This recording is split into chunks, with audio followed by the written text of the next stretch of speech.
শহীদ আল্লামা সাইদি, যার কপালে মক্কার ইমাম চুমু খেত, যার কপালে মদিনার ইমাম চুমু খেত, যার হাতে এই পৃথিবীতে নবীদের পরে সাহাবীদের পরে হাজার হাজার হিন্দু মুসলমান হয়েছে, পৃথিবীর ইতিহাসে আর নাই।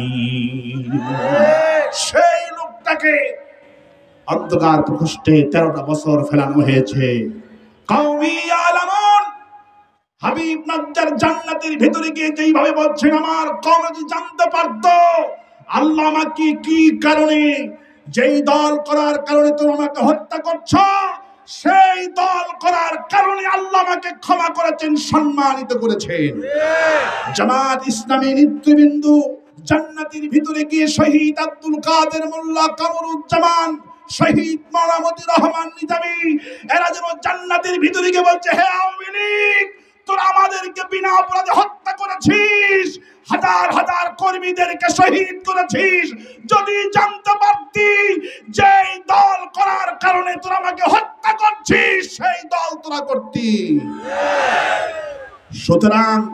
সুতরাং সূরা ইয়াসিন সব মুসলমান আমরা পড়ি, কিন্তু ইয়াসিনের ভিতরে আল্লাহ রাব্বুল আলামিন সেই বিশাল ইতিহাস লুকোয়িত রেখে দিয়েছেন।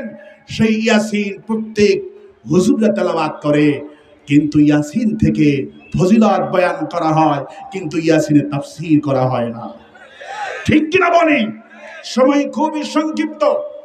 আমি আপনাদেরকে বলবো, এই জন্যে পড়াশোনা করতে হবে। আল্লামা সাইদির এই দুটি বই আজকে নেওয়ার চেষ্টা করবেন, বই পড়লে বুঝতে পারবেন এই মৃত্যু দেহ আল্লামা সাইদি যে লিখেছেন, মৃত্যু দেহ নিয়ে আল্লাহ কি করে মরার পরে আপনার জীবন যদি কোরআনের সঙ্গে আপনার একাত্ম না হয়, আল্লাহ রাসূল সাল্লাল্লাহু আলাইহি ওয়াসাল্লামের সঙ্গে যদি না হয়, তাহলে আপনার এই জীবন আল্লাহ পাক মৃত্যুর পরে গ্রহণ করবে না।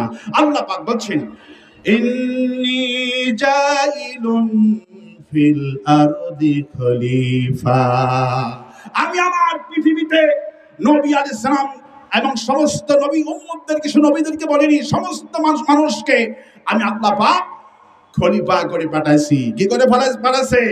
খলিফা বলেন তো, প্রতিনিধি। আমরা হলাম আল্লাহ প্রতিনিধি, আমরা হলাম মূল মালিকের প্রতিনিধি। আপনি খলিফার কাছে আপনার জুব্বা পাঞ্জাবি বানাতে নিয়ে গেলেন, এখন জুব্বা পাঞ্জাবি নিয়ে যদি বলেন যে আমার খলিফা ভাই, আমি 56 ইঞ্চি ঝুল নিব, আমি কলার ছাড়া নিব, আমার হাতের কপ হবে না, আমার 2 জায়গায় পকেট হবে, ইত্যাদি ইত্যাদি ডিজাইনটা আপনি দিলেন। যেহেতু কাপড় আপনার, ডিজাইনও